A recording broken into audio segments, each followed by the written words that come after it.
Government of India 34,300 కోట్ల రూపాయల అవుట్లేతో national critical minerals మిషన్ను approve చేసింది. ఈ నేషనల్ క్రిటికల్ మినరల్స్ మిషన్లో భాగంగా మినరల్ ప్రాసెసింగ్ పార్క్స్ని ఏర్పాటు చేస్తారు. అంతేకాదు క్రిటికల్ మినరల్స్ ఎక్స్ప్లోరేషన్కి కొత్త టెక్నాలజీస్ కూడా ఇది ఫండ్ చేస్తాయి. వీటితో పాటు క్రిటికల్ మినరల్స్ని రీసైక్లింగ్ విషయంలో కూడా ఒక సహకారం అందిస్తుంది అనమాట ఈ మిషన్లో భాగంగా క్రిటికల్ మినరల్స్ సంబంధించిన రీసెర్చ్ కానీ సెంటర్ ఆఫ్ ఎక్సలెన్స్ అంటే క్రిటికల్ మినరల్స్ సంబంధించి స్టడీస్కి సంబంధించి ఒక రీసెర్చ్ డెవలప్మెంట్ కోసం ఒక సెంటర్ ఆఫ్ ఎక్సలెన్స్ కూడా స్థాపిస్తారంట. ఈ మిషన్ భారతదేశంలోనే కాదు విదేశాల్లో కూడా మన ఎక్స్ప్లోరేషన్ కోసం సపోర్ట్ చేస్తారన్నమాట.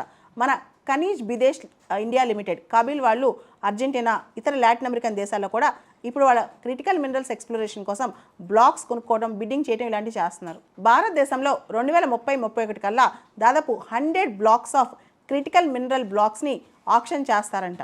భారతదేశం ఇప్పటి వరకు కూడా క్రిటికల్ మినరల్ ఇంపోర్టర్ అనమాట. ఎక్కువగా క్రిటికల్ మినరల్స్ ఇతర దేశాల నుంచి కొనుక్కొస్తాయి. ఇక్కడ దాదాపు క్రిటికల్ మినరల్ ప్రొడక్షన్ అనేది చాలా తక్కువ ఉంది. ఇప్పుడు భారతదేశం ప్రొడక్షన్ మీద ఎక్స్ప్లోరేషన్ మీద ఆఫ్ షోర్లో మరియు విదేశాల్లో ఎక్స్ప్లోరేషన్ మైనింగ్ లీజెస్ కోసం మనం ఇప్పుడు ప్రయత్నాలు మొదలెట్టాం. దానికోసమే ఈ నేషనల్ క్రిటికల్ మినరల్స్ మిషన్ అనేది తీసుకొచ్చారు.